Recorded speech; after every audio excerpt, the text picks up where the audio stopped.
እኛ መመስገን የለብንም ጨርሶ እግዚአብሔር ነው መመስገን ያለበት። እግዚአብሔርን አለማስቀደሙ ዲያብሎስን ከሰማይ ልዕልናው አውርዶ የፈጠፈጠው የእግዚአብሔርን ክብር በመቀማቱ ነው። መዝሙረ ዳዊት መዝሙር 28 ቁጥር 1 ላይ ቅዱስ ዳዊት የሚለው አምጽኡ ለእግዚአብሔር ክብረ ወስብሐተ፣ ለእግዚአብሔር ክብርና ምስጋናን አምጡ ይላል። ለራሳችሁ አትውሰዱት ነው። የእግዚአብሔርን ክብር ለእግዚአብሔር ነው። ለሰው የሰው ክብር ተሰጥቶታል። ሰማይ ሰማያት ለእግዚአብሔር ወምድረሰ ወሀበ ለእጓለ እመሕያው። እግዚአብሔር ልዕልናን ጌትነትን ለራሱ ነው ያደረገ። ለሰው ልጅ የተሰጠው ሀብት ግን ትህትናው ነው። እግዚአብሔር ልዕልና የራሱ ነው፣ ክብር የራሱ ነው፣ ጌትነት የራሱ ነው እና እግዚአብሔር በምድር ላይ የሚጠላው ነገር ኩራት ነው። የኃጢአቶች እናትም ኩራት ናት። እግዚአብሔር ኩራትን ይጠላል። ምክንያቱም መክበር ያለበት እግዚአብሔር ስለሆነ ማለት ነው። በመልክ መመካት የኩራት ምንጭ ነው። ዘረኝነት የኩራት ምንጭ ነው አይደል? የኔ ዘር ጥሩ ነው ማለት ነው። ስለዚህ የኩራት ልጅ ነው ልላችሁ ነው። ትዝርት የኩራት ምንጭ ነው። አረማመድ፣ አለባበስ የኩራት ልጅ ነው። ትሁት ሰው በአለባበሱ ይታወቃል፣ በአነጋገሩ ይታወቃል፣ ይለካል። ራስን ማመስገን የእብሪት፣ የድንፋታ፣ የቁጣ ሁሉ ምንጭ ነው።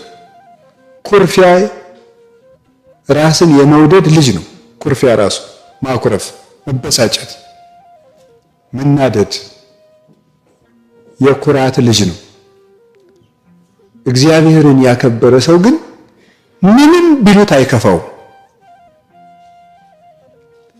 እድፋም ቢሉት አዎ ንጹሕ እግዚአብሔር ነው የሚለው። ደንቆሮ ቢሉት አዎ ጠቢብ እግዚአብሔር ነው ይላል። ታናሽ ቢሉት አዎ እግዚአብሔር ታላቅ ነው ይላል። ታላቅ እግዚአብሔር ነው። እርኩስ ቢሉት ንጹሕ እግዚአብሔር ነው ይላል።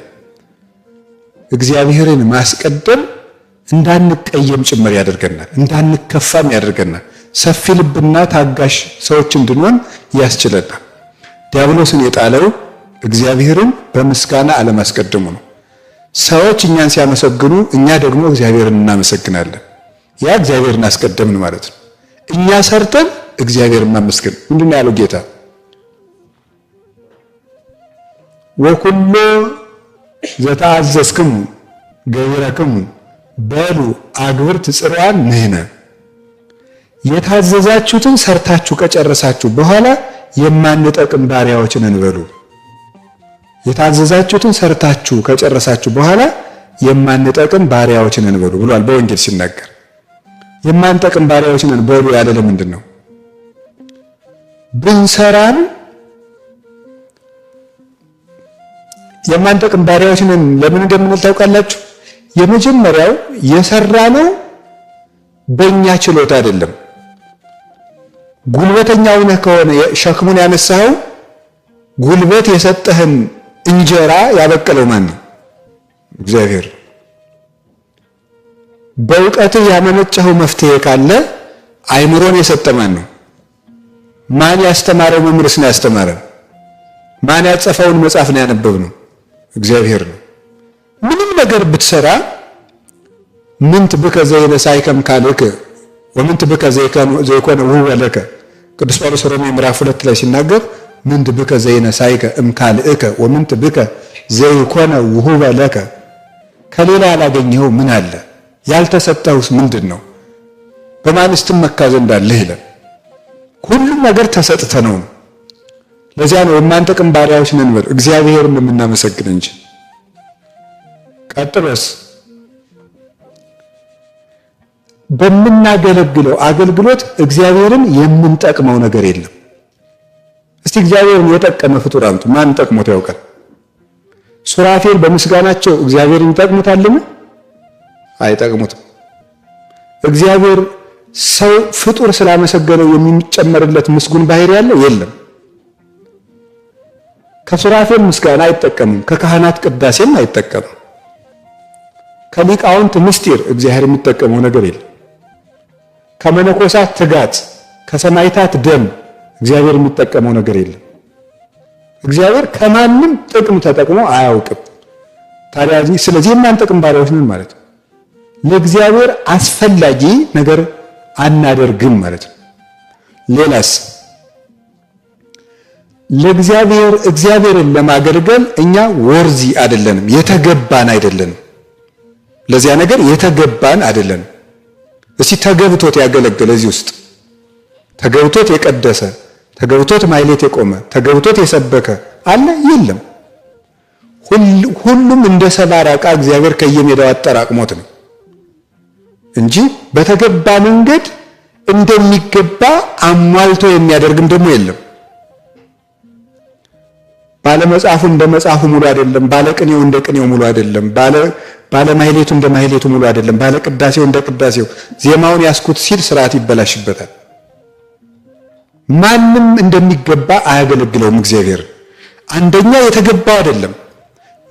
አገልግሎቱም ለእግዚአብሔር አይጠቅምም፣ አይፈልግም እግዚአብሔር ከኛ። ሶስተኛ ደግሞ ተጠቃሚዎች ራሳችን ነን። ከምናገለግለው አገልግሎት የምንጠቀመው ራሳችን ነን። እንግዲህ ለእግዚአብሔር ባለውለታ ማን አለ? እንደዚያም ስለሆነ እግዚአብሔር ይከብራል። ባደረግነው ነገር ሁሉ እግዚአብሔርን እናከብራለን እንጂ እኛ ልንከብርበት የተሰጠን ነገር የለም። ሰው ከለፋው ልፋት ከደከመው ድካም ራሱን ሊያከብር የሚገባው አይደለም። ለዚያ ነው እግዚአብሔርን ማስቀደም በሚል ርዕስ የምንማማረው ማለት ነው። አንድ መነኩሴ ያለውን ሰምታችሁ አይደል? 40 ዓመት ዘግቶ ሲጋደል ኑሮ ወዳጄ የምታርፍበት ጊዜ ደርሷል፣ እንደ ስራ ልክፈልህ ወይስ እንደ ቸርነት ቢለው፣ አይ እንደ ስራዬ ነው እንጂ እንደ ቸርነትማ ለኃጢአተኞች ክፈላቸው፣ እኔ 40 ዓመት ተጋድያለሁ ነው እንዴ ብሎ እግዚአብሔር ረሃብ አመጣበት። ረሃብ ቢያመጣበት አንድ ቀን እኮ ነው። ትዕግስቱን ከነሳው እኮ መታገስ አይችልም። ቢያመጣበት ከተማ ዘል እያለ ወጥቶ ሄደ። ሲሄድ የሚበላው ሲያጣ እንጀራ ስጡኝ፣ ብር አምጣ፣ የለኝም፣ ከሌለማ አንሰጥም። እንግዲያስ 40 ዓመት ዘግቼ ተጋድያለሁ፣ የ20 ዓመት ጸጋ ለእናንተ ይሆናል። ሰጠ። ከዚያ በኋላ ውሃ ጠማው፣ ውሃ ፈለገ፣ አጣ። ውሃ ስጡኝ፣ ብር አምጣ፣ የለኝም፣ እንግዲያማ አንሰጥም፣ 20 ዓመት ቀርታኛለች፣ ውሰዷት። እሷን ሰጠ። መጨረሻ ላይ ደግሞ ምን ቀረው? ሃይማኖቱ ቀረው። ሃይማኖት ደግሞ ሃይማኖት ክልት ሸጠን ወረላ ካንተ ሰውዬ ብሎ መልአኩ መጥቶ አስቀረለት፣ ከእግዚአብሔር ማስታረቀው። እንግዲህ በጎረገነት ይኖራል ብለዋል አባቶች። ግድ የለም እዚያው ደረሰስ እግዚአብሔር ያውቃል። ስለዚህ አያችሁ እንደ ቸርነትህ ቢል ምን ጨነቀው? እንደ ቸርነትህ ቢል በስራው መስሎታል። 40 ዓመት ሰው ታግሶ በአንድ እግሩ ሰው 40 ዓመት ቆሞ ቢጸልይ ያ ትዕግስት ከማን የመጣ ነው? ከእግዚአብሔር የመጣ ነው። እግዚአብሔር አስታግሶ ነው። ስለዚህ እግዚአብሔርን በጸጋው የሚያከብር ሰው የታደለ ነው። በተሰጠችው መክሊት ክብሩን እሱ ያልወሰደ ሰው ራሱ ያልወሰዳት ራሱ ያልተመጻደቀባት ሰው እሱ ትሁት ነው። በእውነት እግዚአብሔርን የሚያይ ሰው ማለት እሱ ነው። ከቃሉ ጋር ናችሁ። እግዚአብሔር ከሁላችሁ ጋር ይሁን። ሁለተኛ እግዚአብሔርን ማስቀደም ማለት ምን ማለት ነው? እግዚአብሔርን ማስቀደም ማለት ከምንፈልጋቸው ነገሮች ይልቅ እግዚአብሔርን መምረጥ ማለት ነው። ከምንፈልጋቸው ነገሮች ይልቅ እግዚአብሔርን መምረጥ፣ ይሄ ምን ይባላል? እግዚአብሔርን ማስቀደም። ምንድነው ያልኩት? እስቲ አይት ከምንፈልጋቸው ነገሮች ይልቅ ማንን መምረጥ ነው? እግዚአብሔርን መምረጥ ነው። ይሄ ኦሪት ዘፍጥረት ምዕራፍ 2 ቁጥር 17 ላይ የምታገኙት የሚገልጸው ይሄ ነው። ታሪኩ የምን ታሪክ ነው? የዕፀ በለስ ታሪክ ነው። መቼስ የፈረደባቸው አዳምና ሔዋን ሳይወቀሱ አይውልም። አልፈረደባቸውም። አሁን እንኳን ጻድቃን ናቸው እና አሁን ጻድቃን ናቸው። አሁን እኔ አዳምና ሔዋንን አልወቅስም። በሕይወቴ ሞቅሻቸው አላውቅም። በነገራችን ላይ አዳምና ሔዋን እኔ ወቅሼ ሰብኬ አላውቅም፣ ሰው ብዬ ነው የማወቅሰው እንጂ። አሁን እግዚአብሔር ያሳያችሁ፣ ክርስቶስ ያመልክታችሁ። እግዚአብሔር ለአዳምና ለሔዋን ስንት ነገር ነው የሰጣቸው? ስንት ነገር ነው የሰጣቸው ሲሚነግረኝ ሁሉን ነው እንጂ የሰጣቸው። የሰማይ አዕዋፍ የምድር እንስሳትን ሁሉ ምንድነው ናቸው? ግዙ ነው ያላቸው። የሰማይ አዕዋፍን ዋኮነን ኮዲ በኩሉ ዘሥጋ አይደለም ሁሉ ስጋዊ ደግሞ ነገር እንዲገዛ ለሰው ልጅ ሰጠው። የሰማይ አዕዋፍ የምድር አራዊት እሱን ሁሉ ሰጠና ኮንንዋ ለምድር ምድርን ግዟት ብሎ ስልጣን ሰጣቸው። ከዛ ደግሞ ምን ሰጣቸው? ምን ሰጠ? አርአያውንና መልኩን ሰጠ። ከዛ ስምጣን በሕያውነት አሰለጠነው። የሰው ልጅ መልኩን ሰጠው። ዘፍጥረት ምዕራፍ 1 ቁጥር 26 ላይ የሕይወት እስትንፋስን ህፍ ብሎ በሰው ልጅ ላይ ሕይወትን አሳደረና ሕያውነትን፣ ሀብትን፣ ጸጋ፣ ልጅነትን ሰጠው። በገነት አኖረው፣ ብርሃንን አለበሰው። ከዛ በኋላ አንድ እንጨት ብቻ ከለከለው። እግዚአብሔር ለአዳም ከሰጠው እንጨት ሁሉ አንድ እንጨት ይበልጣል ወይ? አይበልጥም። ከእንጨት ይልቅ እንደውስ እግዚአብሔር ከሰጠው የእግዚአብሔር አምሳል የተሰጠው ብቸኛው ፍጡር ሰው ነው። እግዚአብሔር ለአዳም ከሰጠው ከራሱ መልክ የበለስ ፍሬ ይበልጣል ወይ? አይበልጥም። እግዚአብሔር እፍ ብሎ ለአዳም ከሰጠው የመንፈስ ቅዱስ ጸጋ የበለስ ፍሬ ይበልጣል? አይበልጥም። ታዲያ እንደዚያ ከሆነ እግዚአብሔር ትልቁን ሰጥቶ ትንሹን ለምንድን ነው የከለከለው? እኔ ትልቅ የሆነ ነገር በመስጠት አዳም ሆይ አንተን መውደዴን ገልጫለሁ፣ አንተ ደግሞ ከትንሽ ነገር ሁሉ ይልቅ እኔን በመምረጥ ትወደኛለህ ወይ ነው ጥያቄው። ግልጽ ነው አባባሌ? አዳም ሆይ እኔ ላንተ ትልቅ ነገር በመስጠት አንተን እንደምወድህ አረጋግጬልሃለሁ፣ አንተ ደግሞ ትንሽ ነገር በመተው እኔን መውደድክን ትገልጣለህን ነው ጥያቄው። እኔ ትልቅ ነው የሰጠሁህ፣ አንተን ደግሞ ያነሰ ነው የጠየቅኩህ እያለው ነው። እግዚአብሔር ሁልጊዜም ትልቅ ሰጥቶ ያነሰ ይጠይቃል። ብዙ ሰጥቶ ትንሽ ይፈልጋል እግዚአብሔር። የዘላለም ሕይወት ለመስጠት የአጭር ጊዜ ጸሎት ይጠይቃል እግዚአብሔር። የሚሰጠው ብዙ ነው። ሰው በ70 ዓመት ያገለግለዋል፣ እሱ ግን የዘላለም ሕይወት ይሰጠዋል። እግዚአብሔር ብዙ ይሰጣል፣ ጥቂት ይጠይቃል። እንደሱ ነው እግዚአብሔር። ስለዚህ አዳም የተፈረደበት በምንድን ነው ብትሉ እግዚአብሔርን ባለማስቀደም ነው። ከእግዚአብሔር ፍቅር ይልቅ የበለስን ፍሬ አስቀደመ፣ መረጠ፣ በለጠበት ማለት ነው። ለእግዚአብሔር ፍቅር ከመሳሳት ይልቅ ሔዋን ወአፍተዋ ለሔዋን አይደለም ነው የበለስ ፍሬ አስጎመጃት ይላል። የምርጫ ጉዳይ ነው።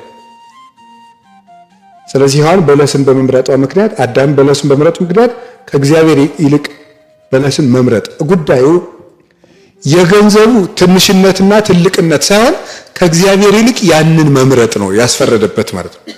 በለስ ትልቅ ዋጋ ኑሮት ሳይሆን ከእግዚአብሔር ይልቅ በመመረጡ ግን በደሉ ትልቅ ነው። ከእግዚአብሔር ይልቅ በመመረጡ እሱ ነው መሰረታዊ ነገር። ስለዚህ እግዚአብሔር አዳምን ከኔ በለስ ከተሻለ የበለስህን ዋጋ ሞትን ቅመስ ብሎ ሞትን ሰጠው።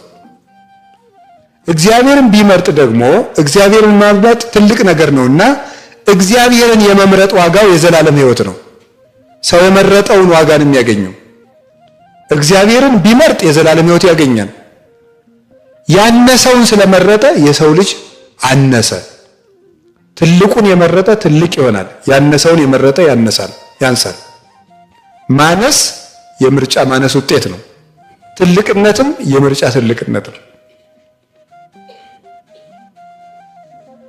ትልቁን መምረጥ እንዴት ያለ መልካም ነገር ነው።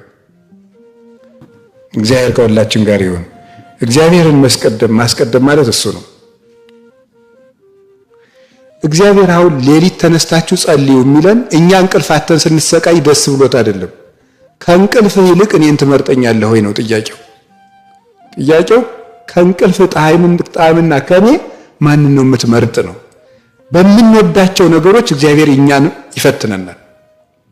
ከኔ ይልቅ ማንን ትመርጣለህ ነው። እግዚአብሔር ጾም የሚለው ሲርበን ደስ ብሎት አይደለም። ከምግብ ይልቅ እኔን ትመርጠኛለህ ወይ ነው። ምርጫችንን ለመፈተን ነው። እሱን ለማየት ነው፣ ሌላ አይደለም። ከቃሉ ጋር ናችሁ። እግዚአብሔርን ማስቀደም በአብርሃምን ደግሞ ፈተነው አይደለም? እግዚአብሔር አብርሃምን በሶስት ፈተና ነው የፈተነው። እንደምታውቁት አብርሃምን የመጀመሪያው ከሀገርህና ከዘመዶች ተለይተህ ምን በል ነው ውጣ። ይሄ ማለት ነው ከሀገርህ ይልቅ እኔን ትወደኛለህ ወይ ማለት ነው ጥያቄው። ከሀገርህ እኔን ትመርጣለህ ማለት ነው እግዚአብሔርን ማስቀደም። አሁን ዛሬ እግዚአብሔር ያሳያችሁ፣ ክርስቶስ ያመልክታችሁ። አብርሃም ሳያውቀው ከሀገር አስበልጦ የወደደውን አምላክ እኛ ግን በቁርባን አውቀ ነው እንኳን ሀገራችን እየበለጠብን ነው። ሙቶልን አውቀ ነው፣ ደሙን አፍሶልን አውቀ ነው፣ ስጋውን ቆርሶልን አውቀ ነው። አሁንም ሀገር ይበልጥብናል። አይገርማችሁም? ዘረኞች ነን። ከእግዚአብሔር ሀገር ይበልጣል? በፍጹም ነውር ነው። ሀገር እግዚአብሔርን ይተካል? ይሰጣል? ሀገር ቢጠፋ ከእግዚአብሔር ይጠጋሉ፣ እግዚአብሔር ቢርቅ ከማን ይጠጋሉ? መጠጊያችን እግዚአብሔር ነው። ሰፊ እጅ አለው። አንተ እግዚኦ አቅደምከ ሳርሮታ ለምድር ወግብረ ደዌ ከማንቶ ሰማያት ማንቶሰ ይታጎላ ወአንተሰ ትሄሉ።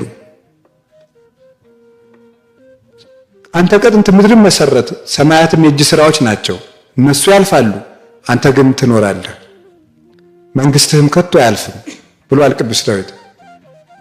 ከእግዚአብሔር ይልቅ አገርን አስበልጠን አገር ጠፍቶ እግዚአብሔር ብቻ ሲቀር ከማን እጅ እንጠጋለን? አገር ጠፍቶ እግዚአብሔርና እኛ ተፋጠን ፊት ለፊት እንቆማለን። አገር አያዋጣም፣ የሚያወጣ እግዚአብሔር ነው። አብርሃም ከሀገሩ ይልቅ እግዚአብሔርን አስቀደመ። እግዚአብሔር ደግሞ ከሰማይ ይልቅ አብርሃምን አስቀድሞ መጣ። አብርሃምን ፍለጋ አብርሃም ከሀገሩ ይልቅ እግዚአብሔር በልጦበት አገሩን ጥሎ እንደወጣ እግዚአብሔር ከሰማይ ዙፋኑ ይልቅ አብርሃም በልጦበት ሀዲጎ ተሳወተ ሳተ ነገደ ቆመ ማእከለ ባሕር በ99 ነገደ መላእክት የሚታጀብ ጌታ ርቃኑን ለአብርሃም ሲል በውሃ መካከል ቆመለት። አብርሃም እንደመረጠው እግዚአብሔርም አብርሃምን መርጦ መጣ ፈልጎ። ከመላእክት ልልና ይልቅ የሰው ልጅን ውድቀት ስቦት እግዚአብሔር ወደዚህ ምድር መጣ። የአብርሃም ምርጫው ይሄ ነው። ከዘመድ እግዚአብሔር፣ ከሀገር እግዚአብሔር ነው። መነኮሳት እኮ ዘመድን ጥለው የሚመንኑት ዘመድ ኃጢአት ስለሆነ አይደለም። ከዘመድ ይልቅ የማን ፍቅር ይበልጥብኛል ነው ነገሩ። የእግዚአብሔር ፍቅር ይበልጥብኛል። ከሀገር ይልቅ የእግዚአብሔር ፍቅር ይበልጥብኛል። እግዚአብሔር አብርሃምን ሌላኛ ፈተና ፈትኖታል። ኦሪት ዘጸአት ምዕራፍ 17 ከቁጥር 1 ጀምሮ እንደምናነበው አብርሃም ወይ አለው። እንዴት ያለ ፈተና ነው! አሁን አብርሃም ሆይ አብርሃምን ሶስት ለሁላችን የሚቀሩ ፈተናዎችን እግዚአብሔር ምርጫ አቅርቦለታል። አንደኛው አብርሃም ሆይ ተገዘርልኝ የሚለው ፈተና ነው።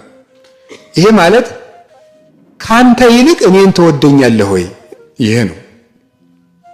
ካንተ ይልቅ እኔን ትወደኛለህ። አሁን ቅድም ከሀገር ነበር፣ አሁን ደግሞ ከራስህ ሁሉ ደግሞ ይልቅ እኔን ትወደኛለህ ሆይ ነው። ቁሰልልኝ ነው። ቁሰልልኝ። ይሄ ማለት እግዚአብሔርን ደስ ካለው ሞትንም እንኳን ቢሆን እንመርጣለን፣ ወይም ያለ እግዚአብሔር ከመኖር ከእግዚአብሔር ጋር መሞትን መምረጥ ማለት ነው። እሱ የማቴዎስ ወንጌል ምዕራፍ 26 ቁጥር 39 ላይ ወባይቱ ፈቃደ ዚአከ ለይኩን ወአኮ ፈቃደ ዚአየ ብሏል አይደል ጌታ። አባቴ ሆይ ይችን ጽዋ ከኔ ያሳልፋት አለና ነገር ግን ያንተ ፈቃድ ይሁን እንጂ የኔ ፈቃድ አይሁን አለ። ምን ማለቱ ነው? በሰማዕትነት የሚሞት ሰው ምንጊዜም ማረፍ ይፈልጋል። ባይሞት ደስ ይለዋል አንድ ሰው አይደል? ነገር ግን እግዚአብሔርን ደስ ካለው እሱ የሚመርጠውን እረፍት ወይም አለመሞት ሳይሆን እግዚአብሔርን የሚያስደስተውን ሞት ቢሆን መምረጥ አለበት ነው። እግዚአብሔርን ከማያስደስት ኑሮ እግዚአብሔርን የሚያስደስትን ሞት መምረጥ ይቻላል ነው ጌታ ማለት የፈለገው እሱ ነው እንጂ የሱ ፈቃድ ከአብ ፈቃድ ልዩ ሆኖ እሱን አይደለም መናገር የፈለገው። ሰው ከሚወደው እረፍት እግዚአብሔርን የሚያስደስት ሞት ይሻላል ነው። ያንን ነው አብርሃም ሆይ ቁሰልልኝ አለው። ከራስህ ይልቅ ማቴዎስ ወንጌል ምዕራፍ 22 ከቁጥር 37 እስከ 38 ያለው ይሄ ነው። አፍቅሮ ለእግዚአብሔር አምላከከ በኩሉ ልብከ ወበኩሉ ነፍስከ ወበኩሉ ኃይልከ የሚለው እግዚአብሔር በፍጹም ልብ በፍጹም ስጋ ውደደው ማለት ከራስ በላይ ውደደው ማለት ከራስ በላይ ውደደው። ጌታም ሲናገር የማቴዎስ ወንጌል ምዕራፍ 10 ላይ ሲናገር የኔ ሊሆን የሚወድ ሰው ካለ ራሱን ይካድ ብሏል። ራሱን ይካድ የሞቱን መስቀልም ተሸክሞ ይከተለኝ። በዚህ ዓለም ላይ ከባዱ ይልቅ ከራስ ፍላጎት እግዚአብሔርን መምረጥ ነው። በጣም በጣም በጣም በጣም በጣም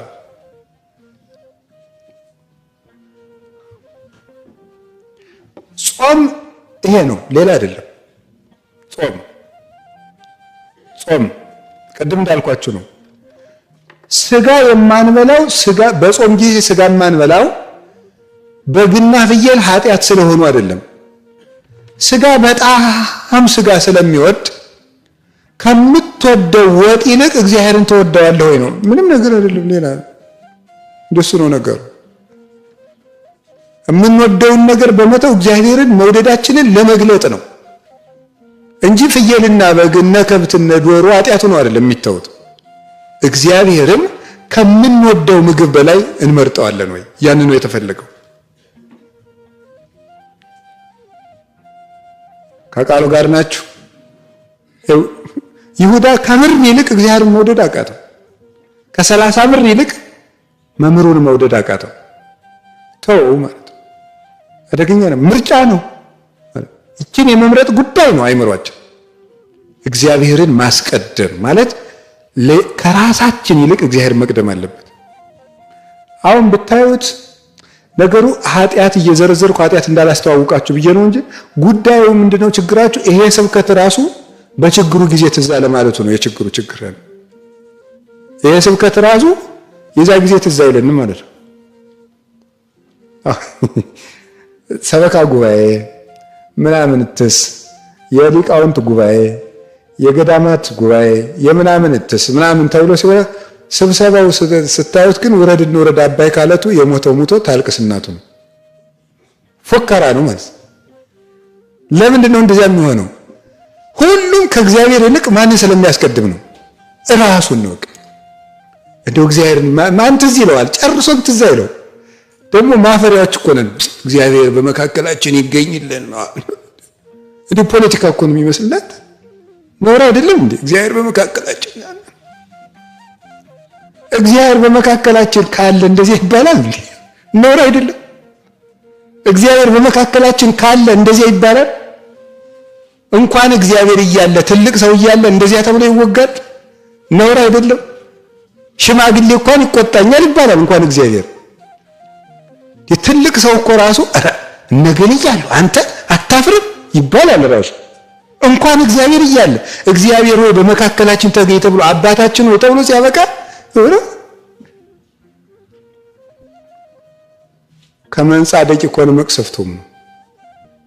ልጅ እያለን ምን የመሰለ ቤት እንሰራ ነበር። የድንጋይ እንሰራና ከብቶች በዚህ ነው የሚገቡ ይባላል። ይሄ ደግሞ ያጎት የመኝታ ነው። ይሄ ደግሞ ምናምንና ማታ ጨዋታ ፈረሰ አባይ ደፈረሰ ብለን አፈራርሰን ቤታችን እንደሱ ነው ይወቅ ስንሰራው ነን። ስትፈጭ ውላ አቦካች ባተላ ማለት እሱ ነው። ጤፉን ፈጭታ ለፍታ ባተላ አቦክታው ቁጭ እንደሱ ነው። ርዕሳችን ምንድነው? ንገሩ እንጂ ምን አላችሁ? እግዚአብሔርን ማስቀደም ነው። የትኛውም ቦታ ላይ እግዚአብሔር ከኛ ይልቅ ማን ይቅደም ነው? አቤት ከሀገራችን ይልቅ ማን ይቀድማል? ከኛ ይልቅ ማን ይቀድማል? እግዚአብሔር ይቀድማል።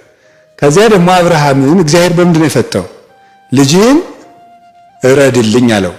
አሁን ደግሞ ከልጅ ይልቅ ማን መቅደም አለበት ነው? እግዚአብሔር ይቀድማል። ከቤተሰብ ይልቅ ከዝምድና ሀገር አመጣል፣ ራሳችንን አመጣል። ከዝምድና ይልቅ አብርሃምን እግዚአብሔር በምርጫው ፍቅሩን እንዲገልጥ ፈልጎ ነው እንጂ እግዚአብሔር የአብርሃምን ልጅ ደም ይፈልጋል? እግዚአብሔር የአብርሃምን ስደት ያተርፍበታል? እግዚአብሔር የአብርሃም ደም በግዝራት ሲፈስ ምን ያደርግለታል? እግዚአብሔር አብርሃም ካለው ነገር ሁሉ በላይ እግዚአብሔር መምረጡን የመግለጫ እድል ነው። ይሄ በኦርቶዶክሳዊ ተዋሕዶ ቤተክርስቲያን አስተምሮ ሊቃውንት እንደሚገልጹት መከራ ለክርስቲያኖች የሚቀርብላቸው ከሁሉም ነገር ሁሉ በላይ እግዚአብሔርን መምረጫ እድል እየተፈጠረላቸው ነው ይባላል። መምረጫ እድል ሜዳ ባይኖር ሩጫ የለም፣ ሩጫ ከሌለ መቅደም የለም፣ ካልቀደሙ ደግሞ ሽልማት የለም። ያለ ትግል ድል፣ ያለ ድል አክሊል የለም እንደሚባለው ማለት ነው። ስለዚህ እግዚአብሔር ለእያንዳንዳችን እንደ መጠናችን ፈተና እንዲዘጋጅ ዝም የሚለን እሱን መምረጣችንን የምንመሰክርበት እድል እየሰጠን ነው። እግዚአብሔርን እንደምንወደው ልናሳየው ነው። ቅዱስ ጴጥሮስ የጸሎተ ሐሙስ ዕለት ማታ ጌታ የፈተነው ከብርዱ ይልቅ ማንን መምረጥ ነው? ከዚያች እግዚአብሔር እንዲመር ነው። ከዚያች የሰዓት ሙቀት ይልቅ እስመ ብዙ ቁራ ለኢቲ ሌሊት፣ በጣም ከባድ ብርድ ያለበት ሰዓት ነው። እሳት ነደደችለት። እዶ ሞቅ ሞቅ እያለ ኢየሱስን ታውቀዋለህ ተብሏል። እኔ አላውቀውም። እሳቱ አበለጠችበት ማለት ጌታ የፈለገው ከዚያች ከምትጣፍጥ የብርድ እሳት ይልቅ ጴጥሮስ ሆይ ኢየሱስ ክርስቶስን ትመርጣለህ ሆይ። ልክ እንደ ቅዱስ ጴጥሮስ የብርድ እሳት ብዙ የሚጣፍጡ ነገሮች ይቀርቡልናል በየጊዜው። ከነዚያ ይልቅ ክርስቶስን የመምረጥ እድል ነው፣ የመምረጥ ችሎታ ነው። ክርስትና ሃይማኖት ማለት እንደሱ ነው። እሱን መምረጥ መቻል። እግዚአብሔር የሚመርጥ ልብ ይስጠን፣ የሚመርጥ ልብ ይስጠን። ርዕሳችን ምንድነው? እግዚአብሔርን ማስቀደም። ቅዱስ ጳውሎስ አንደኛ ቆሮንቶስ ምዕራፍ 15 ላይ ለምን በየቀኑ ሞታለሁ ብሎ ተናግሯል። ምን አልኳችሁ? ክርስቶስ ካልተነሳማ እኔ በየቀኑ ለምን ሞታለሁ ይላል። እስኪ አንድ ጥያቄ ጠይቃችሁ፣ ቅዱስ ጳውሎስ በየቀኑ ሞቶ ያውቃል? አልሞተም። በየቀኑ ክርስቶስና ኃጢአት ለምርጫ ይቀርባሉ ማለቱ ነው። ስለዚህ በየቀኑ ማንን ይመርጣል ማለት ነው? ቅዱስ ጳውሎስ ክርስቶስን እየመረጠ ይኖራል ማለት ነው። በቃ የሰው ልጅ በሃይማኖት ጸና ማለት እግዚአብሔርና ኃጢአት በየደቂቃውና በየሰዓቱ እየቀረበለት እግዚአብሔርን እየመረጠ ሲጸና ነው አመነ የሚባለው ማለት ነው። እግዚአብሔርና ገንዘብ፣ እግዚአብሔርና ሹመት፣ እግዚአብሔርና ደስታ ለምርጫ ይቀርባሉ። እግዚአብሔርን የመረጠው ሰው በሃይማኖት ጸና ይባላል። እንደሱ ነው። ርዕሳችን ምን ሆነ? እግዚአብሔርን ማስቀደም። ኦሪት ዘጸአት ምዕራፍ 13 ላይ ምን የሚል ቃል አለ? በኩሩን ሁሉ ለኔ ለይልኝ አለው እግዚአብሔር። ኦሪት ዘጸአት ምዕራፍ 13 ቁጥር 2 ላይ የበኩሩን ከእስራኤል የተወለደው ወኩሉ ተባይት ዘይፈት ማይጸነሙ እምሰብ እስከ እንስሳ፣ ከሰው እስከ እንስሳ ድረስ የእናቱን ማህፀን መጀመሪያ የሚፈታው በኩር ሁሉ ለኔ ሊሆን ይገባል አለ እግዚአብሔር። ለኔ ሊሆን ይገባል። መጀመሪያ የተወለደውን ከብትም ሰውም ለኔ ስጡኝ አለ እግዚአብሔር። ለኔ ስጡኝ ምን ማለቱ ነው መሰላችሁ? እዚህ ውስጥ እግዚአብሔር ያስተምራቸው የፈለገው ምንድነው? የመጀመሪያ ልጃችሁን ለኔ ስጡኝ ማለት በየትኛውም ሁኔታ ትልቁን ነገር መጀመሪያ ለማን ስጡኝ ነው? ለኔ ስጡኝ ነው። በሁሉ ነገር እኔ ልቅደም ነው ማለት የፈለጉት። በኩሩን ለኔ ስጡኝ ማለት የትም ቦታ እኔን አስቀድሙኝ ነው። ትርጉሙ ይሄ ነው ባጭሩ። የዚህ ጥቅስ ትርጉሙ የትም ቦታ መቼም ቢሆን እኔን አስቀድሙኝ፣ መጀመሪያ እኔ ልቅደም ነው። እንደገና ደግሞ